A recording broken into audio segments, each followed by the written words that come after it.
Assalamu alaikum wa rahmatullahi wa barakatuh. I will speak for 12 minutes, inshallah. I'm not very good at the short format, that's why I'm making a promise to you that I will keep, inshallah. Alhamdulillahi wahda wa salatu wa salamu ala man la nabiyya ba'da amma ba'd. A'udhu billahi min ash-shaytanir rajim, bismillahir rahmanir rahim. Fastaqim kama umirta wa man taba ma'ak. Sadaqallahu al-azim. Allahumma salli wa sallim wa barik ala Sayyidina Muhammad wa ala alihi wa sahbihi wa ummatihi ajma'in.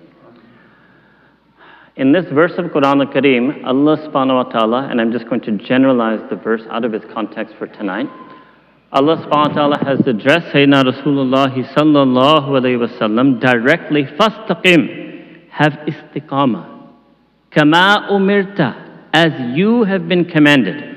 And this is one major thing that in English translation, it doesn't capture the second person you, the singular you and the plural you. This is one of those verses of Quran al-Kareem that the Mufassirun have mentioned that Allah subhanahu wa ta'ala uses a very strong, if you will, tone with Nabi Kareem sallallahu alayhi wa sallam. In fact, that would be a very interesting bayan to give if one was to gather all of those verses together. But in 25 years, I've never had the strength to ever give a bayan like that, because those verses are extremely intense. If you could feel the intensity in it. Fastaqim kama umirta. Istiqamah in English, it means persevere, be steadfast, have fortitude. Don't be despondent, don't be weak. And this is Allah subhanahu wa ta'ala, Allah al-Azim al-Jabbar al-Mutakabbir, addressing Nabi Kareem sallallahu alayhi wa sallam, not privately, in Quran al-Kareem, in Kitabullah, for all of humanity to know that this is also one way that Allah subhanahu wa ta'ala can talk to Nabi Kareem sallallahu alayhi wa sallam. Kama umirta, as you have already been commanded.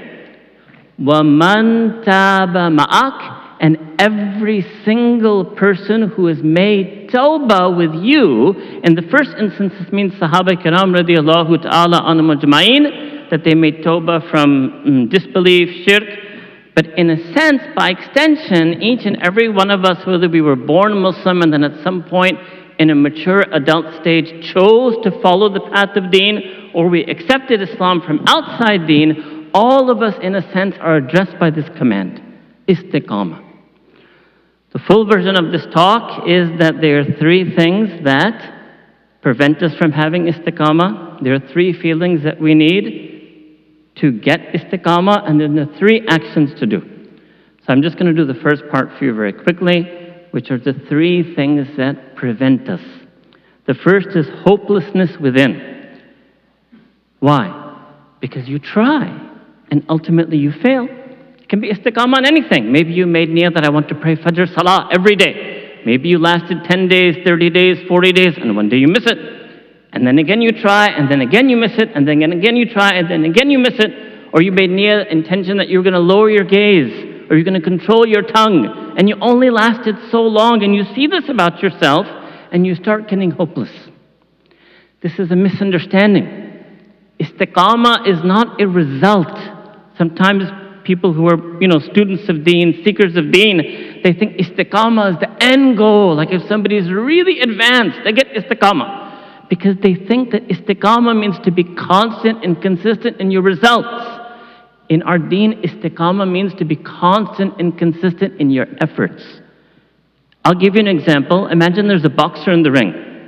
If the other fighter knocks him down, his coach in the corner does not get upset if he gets knocked down. He gets upset if he doesn't stand right back up and fight the good fight. That's istiqamah in deen. Istiqamah in Fajr doesn't mean for 50 years I never missed Fajr. Illa mashallah. It means never once did I ever miss Fajr, except that very moment my eye opened, I again made true and deep intention to Allah subhanahu that I will never miss Fajr. And every time shaitan and the nafs and the dunya knocked me down, I stood right back up to fight the good fight until I entered my grave. Istiqamah is an effort. So then you don't have to be hopeless. Because every time we fall, we slip, we sin, Allah subhanahu wa ta'ala immediately gives us another moment, a lamha, another period of time which we can stand right back up. The second reason we lapse in this is hopelessness without. like people are feeling today. By now, people are having fatigue with the tremendous, and I cannot understate this at all, with the tremendous fitna that is afflicting this ummah in terms of the massacre, slaughter, ethnic cleansing of the Ahl Gaza. And a person, you know, and what happened with a lot of people, they were scrolling their social media feeds. How long can you keep doing that? And for a lot of you, I would suggest it's not beneficial to keep doing that. The level of information you need is to the extent that you need it to feel that pain, or you can be an agent of change, and not every one of us is sahib al-ikhtiyar, not everyone who has a circle of influence. But you might reduce your social media scrolling, but you cannot reduce the feeling in your heart for them. That's what you must make sure doesn't lapse. And you know, many of you may have heard, and I'm just offering a different perspective, but many of you may have heard from different speakers the famous hadith about Nabi Kareem sallallahu alaihi wasallam, that al-ummah kal-jasad, that the whole ummah is like one body, right? And we think that, okay, we're feeling their pain. No. Don't think that they're the weak part of the ummah and I'm feeling their pain. Feel their strength. They're the strong part of the ummah, we're the weak part. If ever in your life you wanted to know what istiqamah was, look at those people. So yes, you may not be able to always feel their pain. It can be overwhelming, overcoming, heart-wrenching. Feel their strength. Look at how strong and steadfast they are. And we don't even know, it's not just about the 20,000 and la hawla wa la quwwata illa billah will probably be 50,000 or more deaths, shuhada. But it's about 1 to 2 million who are in danger of famine, danger of disease, but they're remaining steadfast, they're praying their salah, they're making dua, they're turning to Allah subhanahu wa ta'ala. You know, these were words that Maulana and me would study in the books, you know, in Quran al-Kareem. These are words, sabr, tawakkul. Alhamdulillah, it's renewed all of our iman, because now we know this ummah has sabirin, it has mutawakkilin. These are not just words that we recite or we translate or we expound upon. These are realities. They're mu'minuna haqqa, they're true steadfast believers. So you have to feel their strength. So don't be hopeless. Take from their strength. And the last thing I will tell you for tonight is the third thing that prevents a person from having istiqamah, being steadfast and firm and constantly trying to please Allah subhanahu wa ta'ala, is heedlessness. This in Arabic is called ghafla. Allah ta'ala said in Quran al-Kareem, now this is the plural you, وَلَا تَكُمْ مِنَ الْغَافِلِينَ. In English, and don't any one of you dare let yourselves for even a second be heedless and mindless about the might and majesty of Allah subhanahu wa ta'ala. Allahu Akbar. أُولَٰئِكَ كَالْأَنْعَامِ بَلْ هُمْ أَضَلُّ أُولَٰئِكَ هُمُ الْغَافِلُونَ. Allah subhanahu wa ta'ala said they're like beasts, they're like animals, have nothing to do but eat and drink and graze. I remember one very senior alim I went, you know, everywhere he went, people would try to feed him. And he got angry and he said, am I an animal that I've come to your country to just go out and pasture and graze, that you think you have to feed me all the time? It's very difficult for us to fight this ghafla. So I'll give you one example. And it's a reality, but I will relate it again back to the situation in Gaza.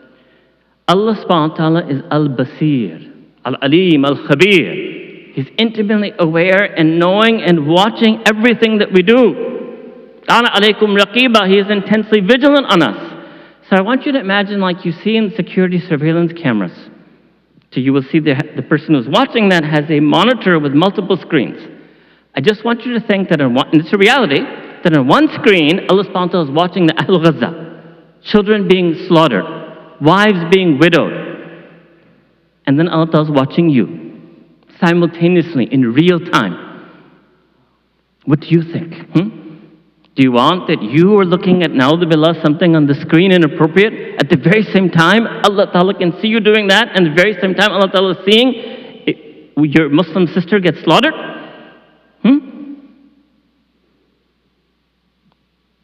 It will shake you. You should always remember Allah subhanahu wa ta'ala. And remember that Allah subhanahu wa ta'ala is intensely aware of you. And this will help us, inshallah ta'ala, fight our heedlessness. That's it. I promised them 12 minutes. But I will confess, I actually forgot. I looked at the clock. I actually forgot what time I looked at it, but I think it was 8:15 or 8:12. You want me to give you in 30 seconds each of the three feelings, each of the three actions? I don't know. They have to go to work tomorrow after. Just the 3 and 3? Okay, so the people in the front row, first row, mashallah, have a special place in every masjid. So 8:30. Can I keep one of these? You guys can look at that one. I'm going to look at this one, inshallah. All right? Maybe the first speaker has done that. Okay. 3 feelings and 3 actions. Just, I want you to also understand this. You need feelings to do action. That itself is a lesson. When you want to do dawah, you want to invite someone to deen, you can't just invite them to the action of salah. You have to invite them to the feeling that will make them do the action. This is for parents, for children, and for leaders for their community. It's about the feelings. Quran al-Karim is about the feelings. All of us know the words, Alhamdulillahi Rabbil Alameen. All 99% know the translation. How many of us feel the feeling of hamd when we say that sentence? That's called Quran. To feel the feeling. First feeling is the azmat, the magnitude of Allah subhanahu wa ta'ala. You will see in Salah, Allahu Akbar, Subhana Rabbil Azim, Subhana Rabbil A'la, Al-Akbar, Al-Azim, Al-A'la. The majesty of Allah subhanahu wa ta'ala. His might, His splendor, His sha'n. Just always feel this in your mind and in your heart. Second feeling is the love for Allah subhanahu wa ta'ala. وَالَّذِينَ آمَنُوا أَشَدُّ حُبًّا لِلَّهِ. That those who have iman are intensely passionate in their love for Allah subhanahu wa ta'ala. Just think again, the Ahlul Ghaza. That man is standing there holding his dead baby, looking at his dead wife, and he loves Allah subhanahu wa ta'ala, standing in the rubble of his house. And me and you sitting in a comfortable house with our wife next to us and our child next to us, we can't feel the love for Allah subhanahu wa ta'ala in our heart. Third feeling is the fear of Allah subhanahu wa ta'ala. The fear. One verse to make you understand that. Many people think that, we don't have to fear Allah subhanahu wa ta'ala because He's all merciful, Ar-Rahman. Look what Allah ta'ala said in Quran. Man khashiya ar-Rahmana bil ghayb. Man khashiya, that person who fears. Which attribute did He say? Man khashiya al-Adim? Man khashiya al-Jabbar? No. Man khashiya al-Rahman. Ya Allah. If the feeling I'm supposed to feel when I think of you as Ar-Rahman is khashiyah, is fear, then how much fear would I have in my heart if I remembered you Al-Azim Al-Jabbar? So 3 feelings, majesty of Allah subhanahu wa ta'ala, love for Allah subhanahu wa ta'ala, fear of Allah subhanahu wa ta'ala. 3 actions, Quran al-Kareem, Salah, and Dua. Each of these are entire topics, inshallah, that Maulana has been explaining to you over the years. Quran al-Kareem. You have to, even just the recitation of Quran.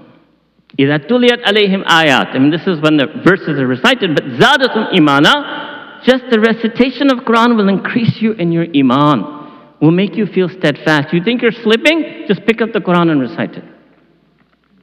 And the Quran means Kalamullah, means Quran al-Arabiyyah. You want to be guided by it, you want to study it, you want knowledge, you might need translation and commentary.